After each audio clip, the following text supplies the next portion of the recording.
Okay, we are already 12 all in all. So today we will begin first with our lesson by having a prayer and wait for the others to come in. So in the name of the Father, the Son, the Holy Spirit, amen. Lord, we thank you for this day. We thank you for your holy presence. We thank you for your guidance. We thank you for the good weather. We thank you for our family. We thank you for our friends. And we thank you for the people around us who are ready and willing to help us anytime that we have problem. Lord, protect the people in Luzon area as well as the families and their friends that we have there from the typhoon, from the flood, and from death. This we ask in Jesus' name we pray. Amen. In the name of the Father, the Son, the Holy Spirit. Amen. So, good morning first. Good morning, everyone. Good morning, sir. So, last week, we did not have a lesson, right?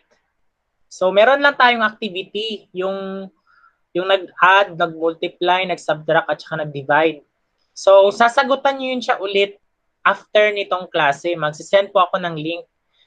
Kasi po, nahirapan po ako mag-check na mano-mano. Kasi napakadami nyo pala. So, instead, gamitin natin yung kapangyarihan ng computer. Si computer mag-check, pero ito double check natin kung tama or mali. So, mamaya pa yun siya pagkatapos ng klase. Pwede nyo siyang ipasa hanggang Saturday. So, next. Today, pag-uusapan po natin yung Math 7 Module number 8. Ang Module number 8 po, wala pa po sa inyong kamay. So, nag-advance po ako ng lesson kasi po, kailangan ko po kunin yung oras nyo mga next 2 weeks from now. Kasi magkakaroon po tayo ng isang research. Ano po yung research? Bali, kayo po yung magaganap na magiging estudyante ng aking research. So, module number 8, estimating the square roots of whole numbers and plotting irrational numbers. So, you may get your notebook and copy the title of our module number 8 for week number 7. Again, we are now week number 7. On the chat box, itatype ko week 7. Pwede na po kayo mag-start, magsulat. Kopyahin yung nasa title ng modules. So, sa title pa lamang po, what are the words there that you don't understand? Paki-type sa chat box. Ano po yung word na hindi nyo naintindihan sa title? You may type it in the chat box.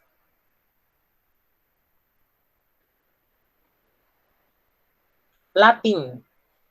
Sabi po ni Matthew, it's plotting. Ibig sabihin po ng plotting, kung saan ilalagay. Kung saan accurate na ilalagay. Tulad po ng isang linya.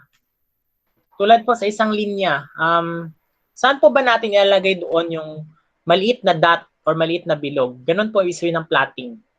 Next, irrational numbers, sabi po ni Carl. Ang irrational numbers po, yan po yung mga numbers na naka-radical or naka-merong square root. Let me show you in the example.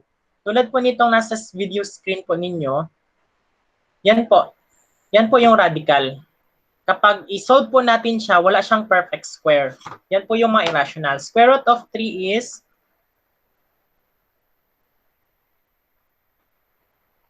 wait lang, nag-lag ang cellphone. Square root of 3. Kung using the calculator, we have 1.73205090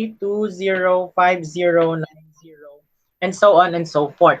So, tingnan nyo po dyan, unending po siya, wala po siyang katapusan. Tapos hindi po ulit-ulit. Ano po yung ulit-ulit? Yung 1.33333, yan po yung sinasabi kong ulit-ulit. In this case, magkakaiba po sila. Yan po ang tinatawag natin na irrational. Walang katapusan, hindi ulit-ulit. Tulad po ng square root of 3, square root of 5.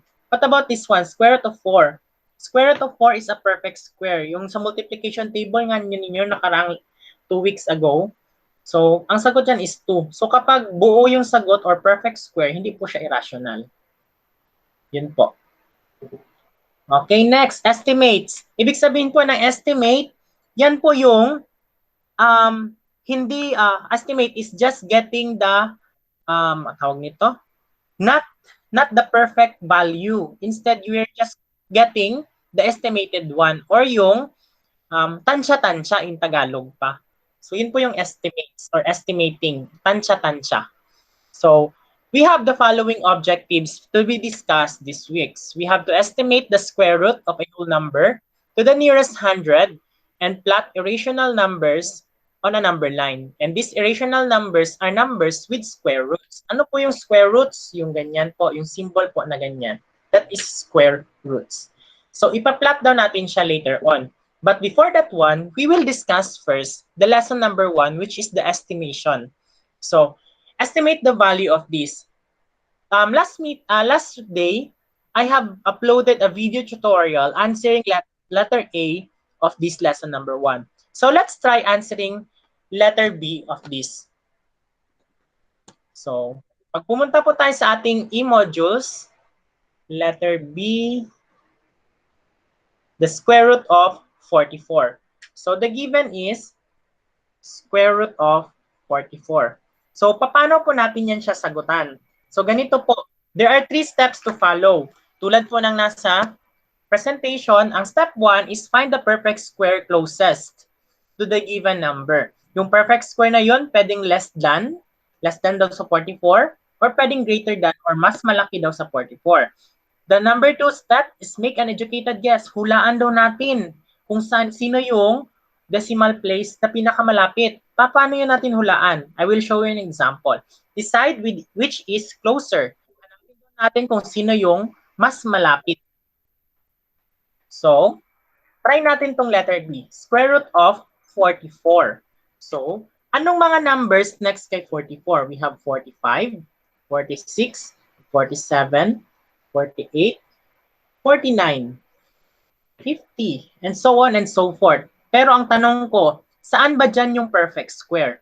Ano po yung perfect square? Kung nakikita niyo yung multiplication table, yung pahalang nga na numbers, di ba ganyan yung multiplication table? May numbers na patayo, may numbers na pahiga. Ito siya yung paslant. Yun po yung mga numbers na perfect squares.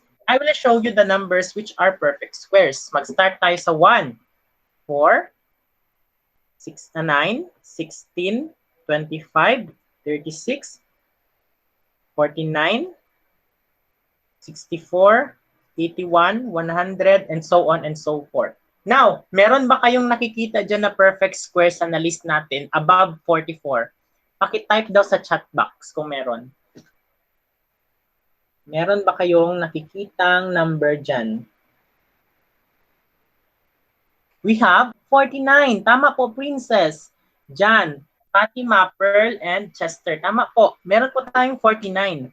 So, square root of 49. Isusulat natin siya dito. So, meron na tayong above ng 44, which is square root of 49. Next, below naman ng 44. Ano yung mga numbers? We have 43, 42, 41, 40, 39, 38, 37, 36, 35, 34. Now, meron na ba kayong nakita dyan na number na perfect square? Can you type on the chat box? Sabi po ni Chester, 36, John, 36, Matthew, Princess Arola, Pearl, the same answer, 36, Angel. So, meron na po si 36. So, yan po si 36. Isusulat natin. Yung dalawang number ngayon, dyan tayo magpo-focus. Kung sino ngayon yung mas malapit. Si square root of 49 is 7. Si square root of 36 is 6. Bakit? 6 times 6 is 36. 7 times 7 is 49. Now, sa dalawa po, sino po ang mas malapit kay 44? Si 49 ba or si 36? Sino po mas malapit kay 44? Si 49 or 36? Sige daw. Kindly type on the chat box. 46, 49. Tingnan natin. We have 49. 49 nga ba? Tingnan natin ha. So, we have 36, 37, 38, 39, 40, 41, 42. Makita pa ba? 43, 44, 45, 46, 47, 48, 49. Galing kay 44, bilangin natin 1, 2, 3, 4, 5. 5 steps lamang po. Pero pabatras naman, 1, 2, 3, 4, 5, 6, 7, 8. 8 steps po. So, sino mas malapit? Yung mas maliit na steps, that is 49. So, si 49 po ang sagot dyan na mas malapit. Now, ano ngayon ang kinalaman ng mas malapit na ito? So, since si 49 yan siya, anong equivalent ni 49? That is 7. Anong equivalent ni 36? That is 6. So, mas malapit ngayon ang number natin dito kay 7. Ano yung mga number na malapit kay 7? Kalahat between 7. Ang focus natin now is between 7 to 6. So, 7 to 6 na po yung focus natin. So, between 7 to 6, meron di bang 7.1, 7.2, 7.3, 7.4? Pero, saan doon ang mas malapit? Sa 49. Mag-start tayo ngayon sa 0.5. So, itong 7. 7.5. At ito yung half. Next, 7.6, 7.7. Ay, mali po. 6 pala. 6.5. 6.7, 6.8, 6.9, and 7. Now, bakit ko pinili si 6.5? Kasi kanina po, mas malapit po tayo kay 7, which is 49. So, ano yung mga number na mas malapit kay 7? Or square root of 49, that is 6.5, 6.7, 6.8, 6.9. Tapos, i-squared natin ito. Ano po mag-squared? So, ganito lang po yan. 6.5 times 6.5. Multiply lang. 5 times 5 is 25. 6 times 5 is 30. Plus 2, 32. 6 times 5 is 30. May 30. Carry 3. 6 times 6 is 36. Plus 3, 39. 5, 2, 12. Carry 1, 40. Ha? Mali.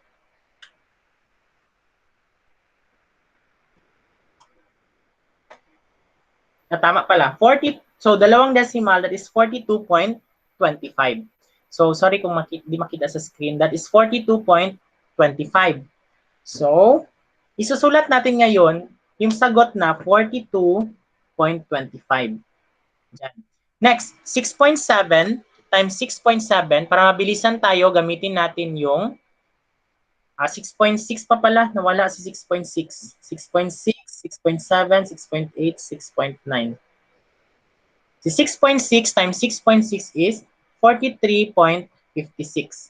Next, si 6.7 times 6.7, we have 44.89. 6.8 times 6.8 is 46.24. Now, take note, ang target natin is 44. In this case, umabot na tayo sa 44. Are we going to continue solving? Yes or no? Type on the chat box. Kailangan pa ba nating i-continue ang solving? Umabot na tayo ng 44. Lumampas na tayo. Yes or no? I-continue ba natin?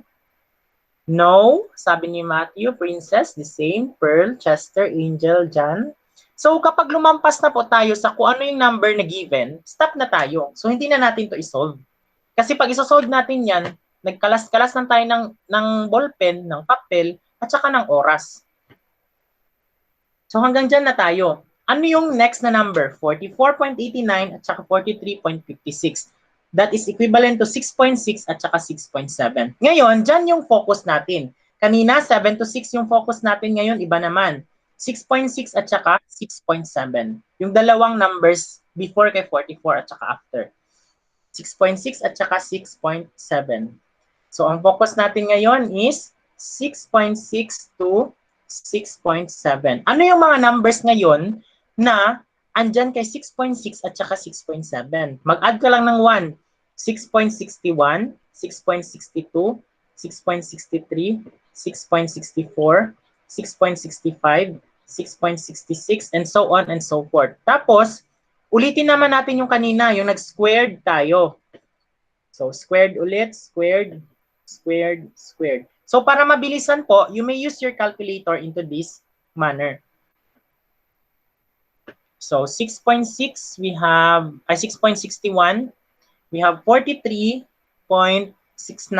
to 1. And 6.62, we have 43.8244. Next, 6.63, we have 44.0896. Now, na-reach na po natin yung 44. So, hindi na natin to sasagutan. So, dito na tayo mag-focus sa dalawa ngayon. Yung 6.62 at saka 6.63. So, burahin na naman natin. 6.62 at saka 6.63. 6.62 versus 6.63. Okay, sino ngayon dyan ang mas malapit kay square root of 44? Sino ngayon sa dalawa ang mas malapit? Sige. Sino nga ba? So, hulaan nyo. Sino? Si 6.62 ba or 6.63? Sino kayang mas malapit dyan? Sabi ni Matthew, 6.63. Hula po yan. So, ngayon, try natin solve. So, una-una, squared natin. Tulad nung kanina, squared tong dalawa. So, 6.62 times 6.62, we have 43.8244. Next, si 6.63 times 6.43, 44 minus 0.896. Ano gani yung given natin? 44, di ba? Square root of 44. Isa-subtract natin ngayon ang 44 sa 43.8244. So, isa-subtract. So, mag-add ng 0, 10, 9, 9, 9, 3. 10 minus 4, that is 6. 9 minus 4, that is 5. 9 minus 2, that is 7. 9 minus 8, that is 1. Then 3, 0, that is 0. Next, i-subtract din natin yung 44. So, mag-add ng 0, 0, 0. So, we have 0.0896. Sino po ang mas maliit?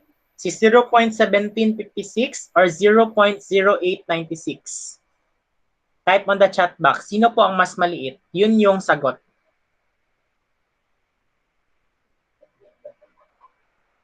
Type po sa chat box.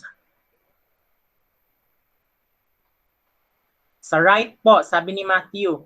So, since 0 ito, tapos dito 1, so mas maliit si 0. Kaya ang sagot sa right, ito po si 6.63. So, yan na po yung sagot natin. So, nasolve na natin yung tinatanong. Pero, hindi pa natin nalagyan ng conclusion. So, ang sagot is 6.63. Burahin ko po.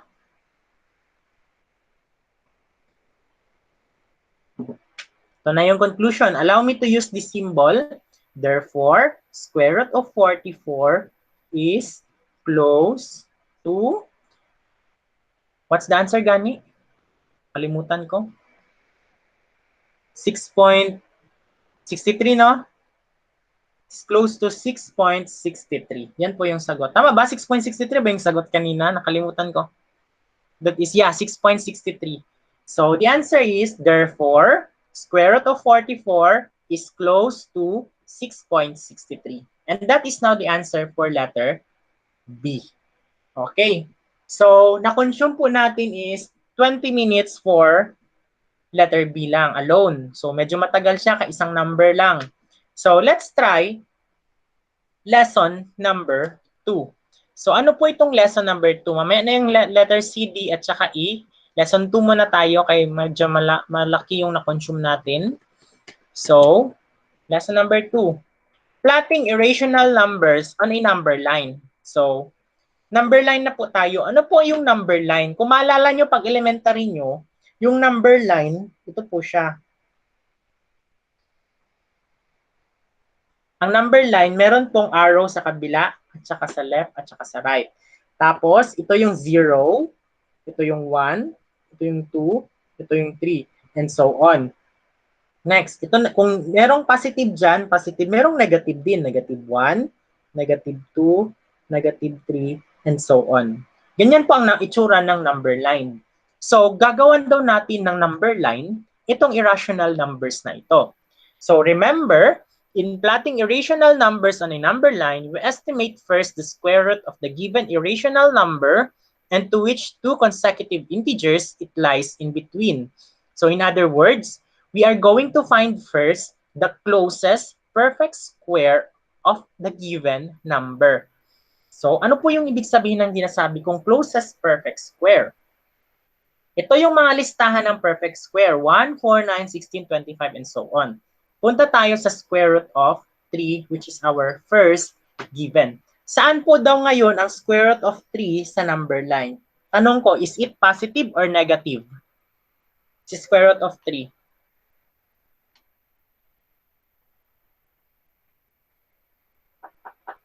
Negative?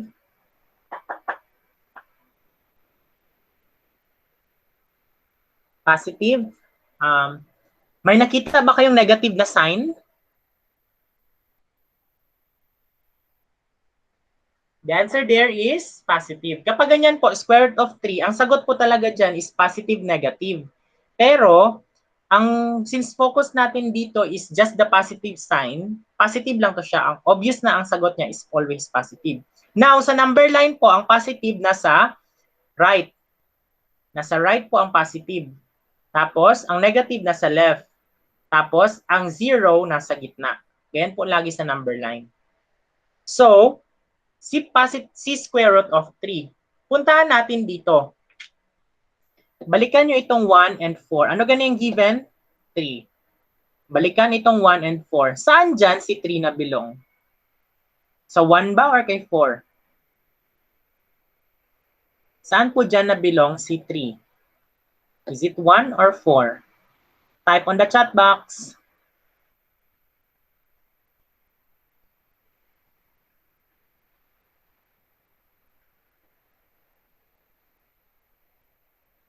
Sa 1 nga ba?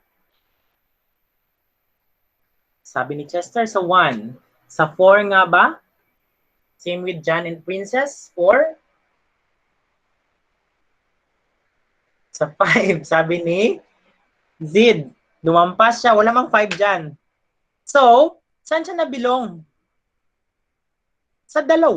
Sa 1 and 4. Kasi walang 3 dyan. Kapag wala nyo nakita, nabilong siya sa 2. So therefore, yung dalawang numbers na yan, ang focus natin, yung 1 and 4. Ano ang value ni square root of 1? Square root of 1 is equal to 1. Square root of 4 is equal to 2.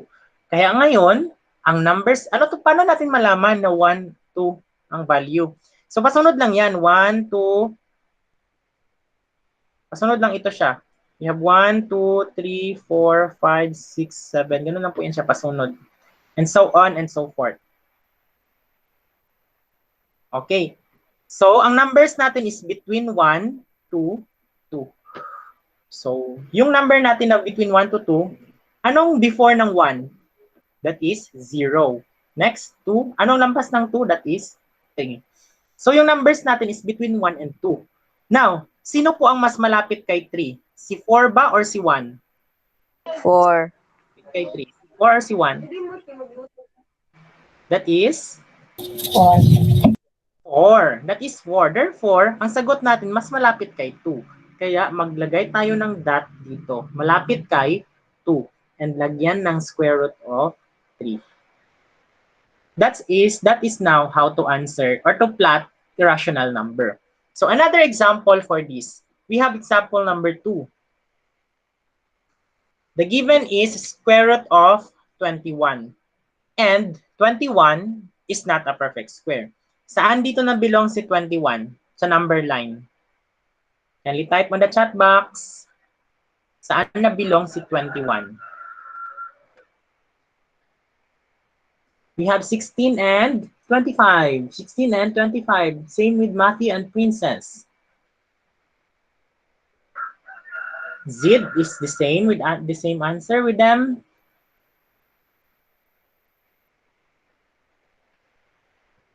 Yan nga ba? 16 and 25 nga ba? Yes, na-belong siya dyan sa dalawa. So our focus is square root of 16 and square root of 25. Square root of 16 is 4. Square root of 25 is 5. 1, 2, 3, 4, 5. Yeah, 4 and 5.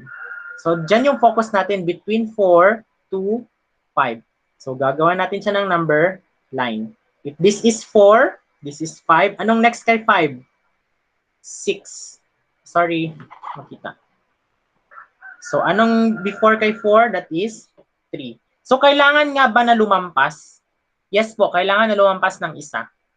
So, between 4 and 5 ang sagot natin. Sino mas malapit ngayon sa 21? Is it 25 or 16? Sino mas malapit kay 21? Si 25 ba or si 16? Sino mas malapit kay 21? Si 16 daw, sabi ni Chester, sabi ni Matthew. Pero si John, sabi niya 25. Ganito lang ang sekreto niyan para malaman. Kung what if malaki na yung number? Hindi natin mabilang. Ganito lang yan, oh. 21 minus 16. Una yung given na 16, 21 minus 16. So, isa-subtract po natin. So, we have 6, that is 5. The answer is 5. Sino yung mas maliit? Yun yung sagot. Next, 25 minus 21. That is 4. Sino mas malapit? Si 4, which is equal to 25. Oops, di makita pala sa TV, which is 25. Yan po yung sagot, 25. Kasi mas maliit man si 4 kaysa kay 5. So, si 25, anong value ni 25? That is 21. Ay, 25 rather, which is 5. So, malapit si kay 5 yung sagot natin. So, dito malapit kay 5, mag-shade, tapos isulat yung given na 21. And that is now the answer for number 2. Next, let's try number 3.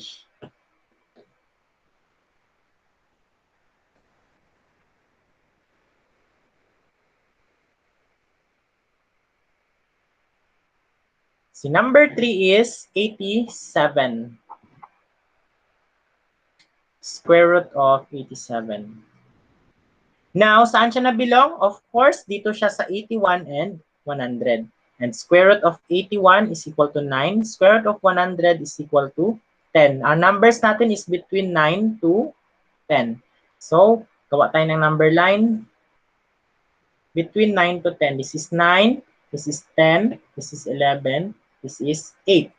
Between kay 9 to 10, sino mas malapit kay 81, ay kay 87? Si 81 ba or si 100? So, obvious masyado, the answer is,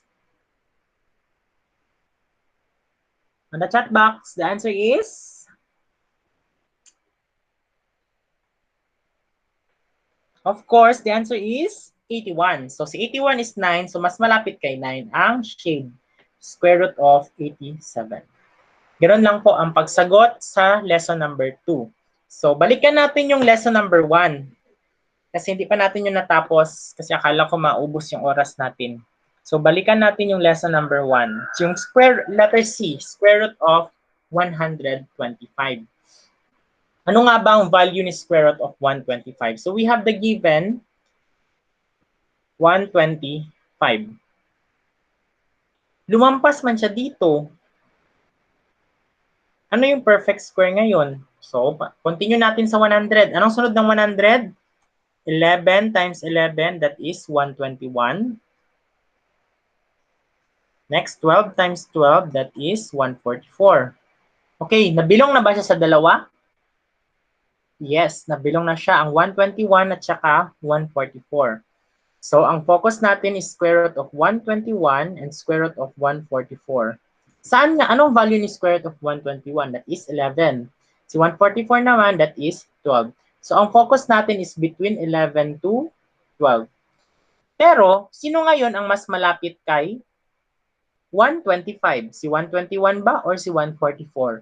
Of course, obvious na obvious, ang sagot is 121. So, dapat ang sagot natin malapit kay 11. Ano yung mga numbers na malapit kay 11?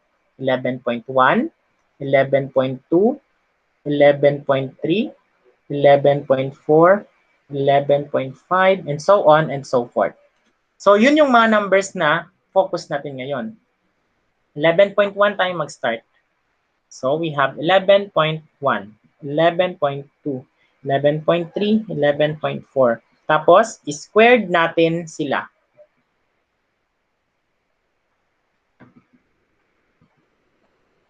Squared po natin. 11.1 times 11.1.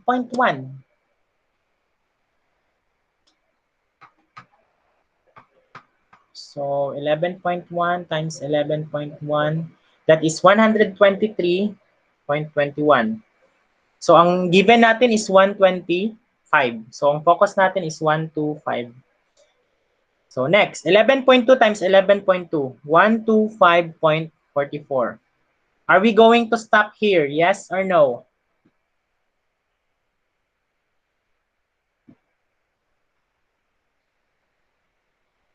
Yes, we are going to stop. No, we need to continue. So, ang sagot po dito, yes, we are going to stop. Bakit po? Kasi nakita na natin si 125. So, X na yan. Wala na yan dyan. Bura. So, ang focus natin is 11.1 at saka 11.2. So, between 11.1 and 11.2. Between 11.1 to 11.2. Ano yung mga numbers between sa dalawa na yan? Mag-add na ng 1. 11.11, 11.12, 11.13, 11.14, 11.15. Tapos, balik na naman, squared, squared, squared, squared, squared. So, pag 11.11, that is 11.11 times 11.11, that is 123.4321. Okay, malayo, 123. Ang target natin, 125. Try natin tong 11.15. 11.15 times 11.15. That is 124.3225. Malayo pa rin. So, try natin ang 11.16. So, kapag ganito, hindi pa tayo nakaabot ng 25, pwede natin itong burahin itong the rest. Okay, next, 11.16 squared. 11.16 times 11.16, 124.5456. Malayo pa rin. Try natin ang 11.19. 11.19 times 11.19, that is 125.2161. Okay, umabot tayo ng 125. So, anong before ng 11.19? That is 11.18. Try natin yung 11.18. 11.18. So, 11.18 times 11.18 is 124.9924. So, therefore, andito sa kanila ang sagot. Kasi lumampas sa 25 at saka before ng 25. So, 11.18 at saka 11.19. Mag-versus tayo dyan. 11.18 versus 11.19. And our target is 125. 11.18 squared, 11.19 squared. 11.18 times 11.18 is 124.9924. 11.19 times 11.19 is 125.2161. Sino nga ba ang mas malapit sa dalawa? So, si 125, isubtract lang natin dito. 125 minus 124.9924. And the answer is 125 minus 124.9924. The answer is,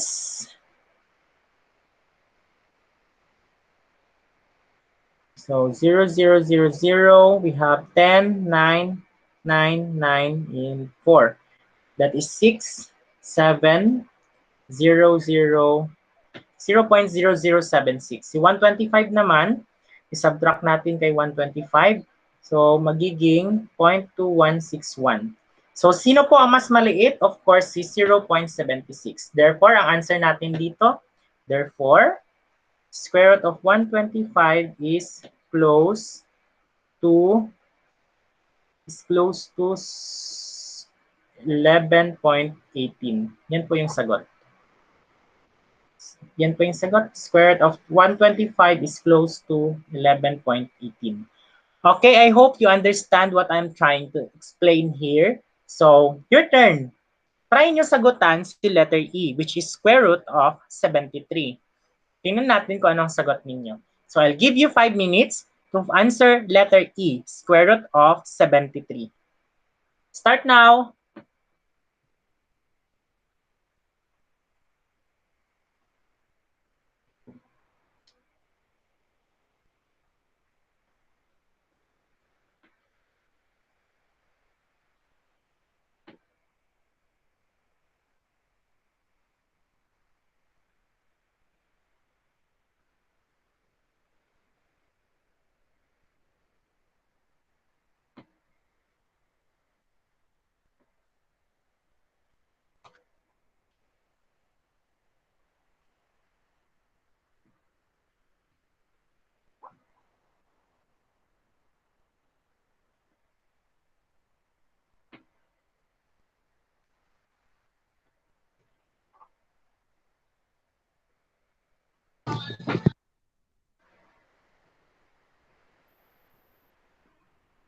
So, square root of 73 na belong siya dito sa dalawa.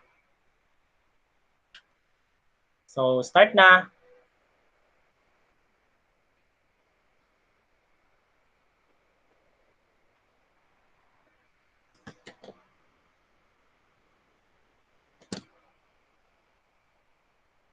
Nakasagot ba kayo, class? Opo. Okay po, antay po ako ng 5 minutes. So, balikan ko kayo 10:42.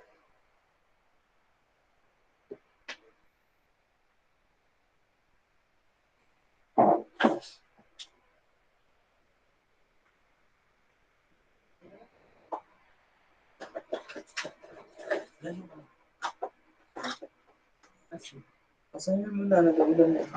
Kasi ako, asahin mo sa bigit.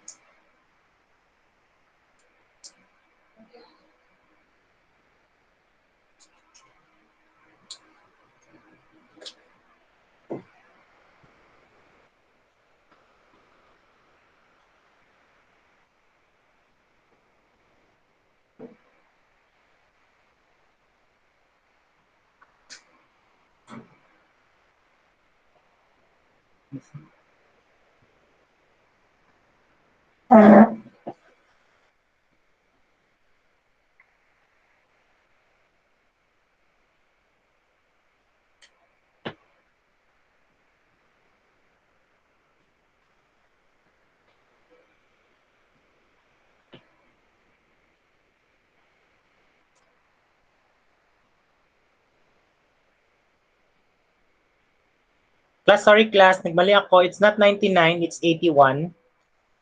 81 po. Sorry. So your focus is between 8 to 9 as your solution. 8.1, 8.2. Sa 73 po, sino po ang close kay 64 at saka 81? You decide.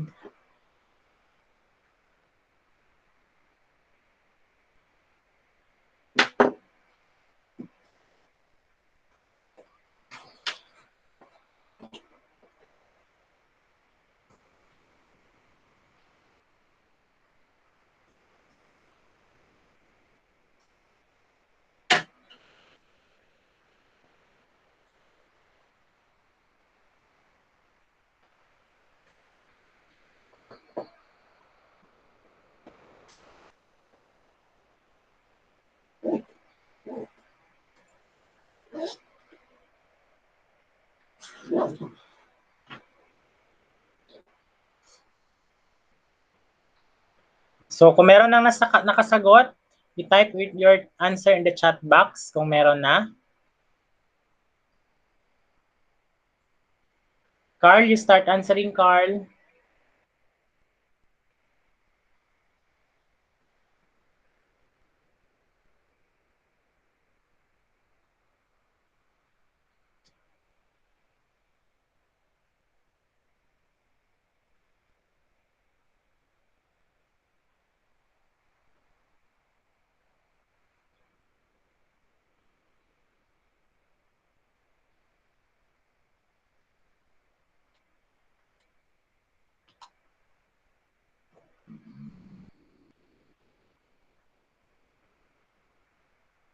Tulad na nakikita nyo sa monitor, 81 minus 73 is 8. 73 minus 64 is 9. Sino yung mas maliit? Si 81. So mas close siya kay 81. So ang numbers nyo dapat mas malapit kay 9 or 81, square root of 81.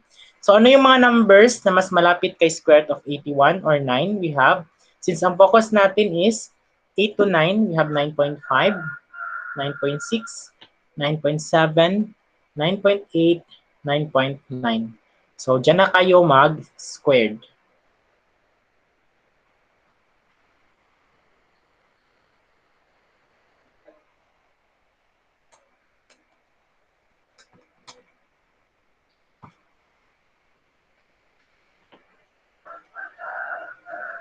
Mali pala ako, class. It's 8.5.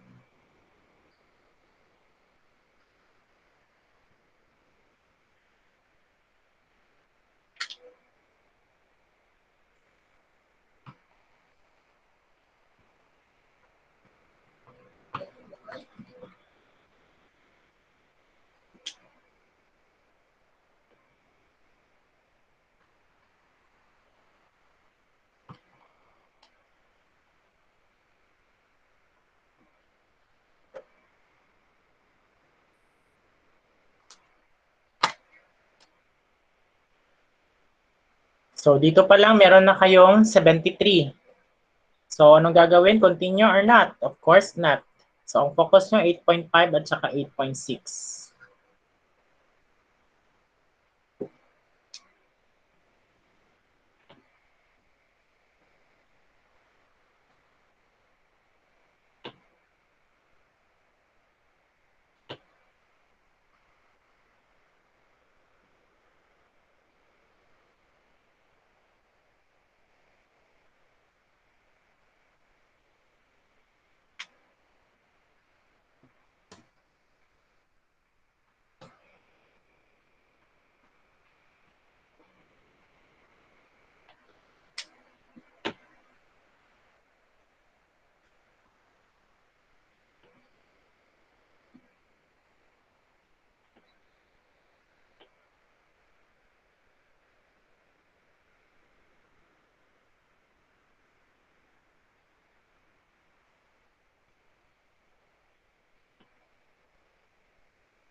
So, based sa aking solution, 8.54 at saka 8.55 yung pagpipilian natin na i-versus.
So, meron na ba kayong sagot, class?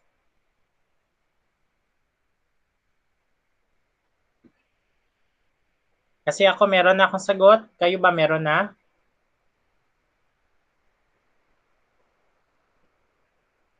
Sino pa bang nagasagot? Malapit na po, sir. Okay po.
Class, sumagot po kayo class ha kapag kahit hindi nyo alam para malaman natin kung saan kayo hindi marunong.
Meron na po ba?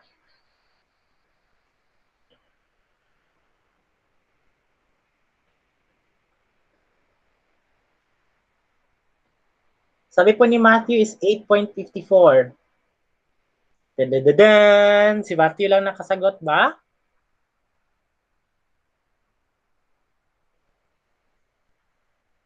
So, we will wait for another 2 minutes and we will find out kung nakasagot na ba, ay kung tama ba ang sagot ng iba or si Matthew lang ang nakasagot talaga. 73 is close to 8.54. Square root of 73. Class, do not forget to write the word sq.rt, meaning square root. We'll try to write it down, ha? sq.rt. Ibig sabihin po niyan, square root. Square root of 73. Do not forget to write that one. Matthew and Princess, kindly put SQRT on your 73 or before 73 para hindi po kayo magmali.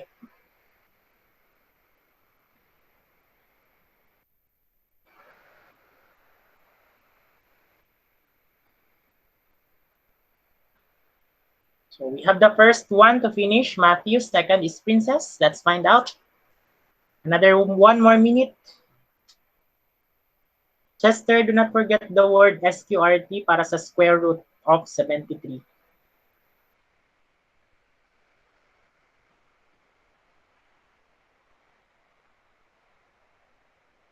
Baliktad, SQRT tapos 73 is close to 8.54. Ganun po. So, 8.54 nga ba ang sagot? The answer here is, tulad ng aking solution, the answer is 8.54. Kasi si 8.55, ang sagot po niya pag i-subtract natin is 1025. Pero si 8.54, ang sagot niya is 0684. Sino ba mas maliit? Si 0 or si 1? Of course, si 0. Kaya ang sagot is 8.54. So, congratulations sa mga nag-try, sa mga nagkopya. Congratulations na din. At least may natutunan. So, let's have, para mabilis po kayo mag-solving, ito po, isusulat niyo po ito sa inyong week 7 na portfolio notebook. So, yung lesson natin ngayon, ipi-play nyo lang siya ulit. I-send ko lang yung link later. Kopyahin nyo yung mga pinagsasabi ko, pinagsusulat ko, at saka example ko para sa inyong week number 7 na portfolio. Tapos, idagdag nyo ito. Perfect squares. Ano yung mga perfect squares? So, we have 1 squared equals 1.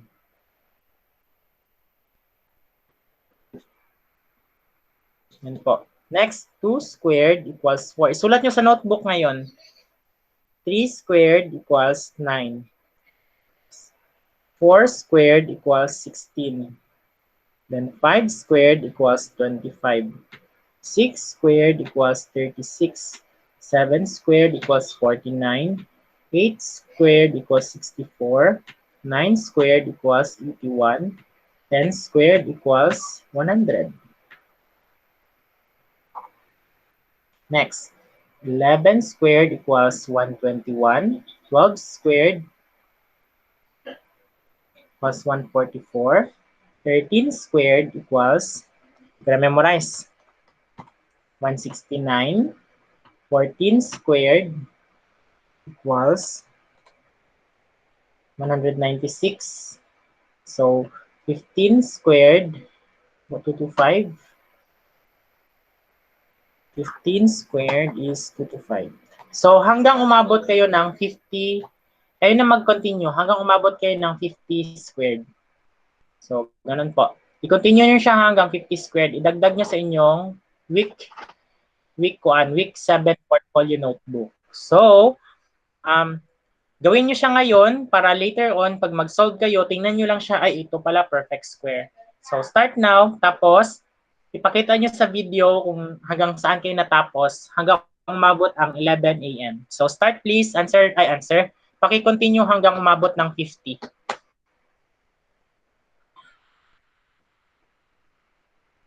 Alam niyo ba paano kukunin? I-multiply lang po yan sa sarili. 1 squared, 1 times 1 is 1. 2 times 2 is 4. 3 times 3 is 9. 4 times 4 is 16.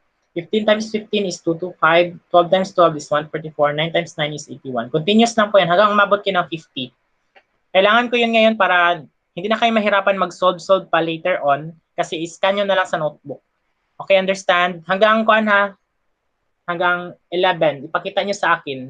11 a.m. Pakita nyo sa video kung hanggang saan ang natapos nyo. Are you doing it, class? Apa. Okay po, I will wait. The title is Perfect Squares.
Five more minutes.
You may type the word done if you're done in the chat box.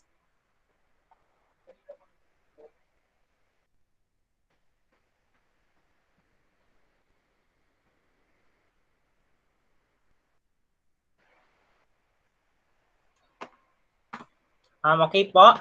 So, stop muna tayo kasi 3 minutes na lang. Continue na lang natin siya tomorrow. So, meron po akong isi-send sa chat box yung link po ng inyong activity last week. Yung sa, ano nga yun?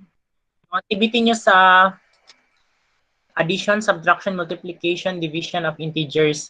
Alam kong nasagutan nyo na yun, pero kailangan nyo lang siya i-type ulit yung sagot. So, pwede nyo siyang gawin hanggang Saturday. Isasend ko yung link. Chat box.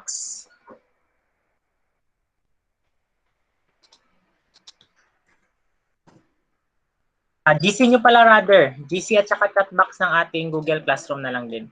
So, yan po yung link ng inyong sasagutan. So, nasa GC din po ninyo yan.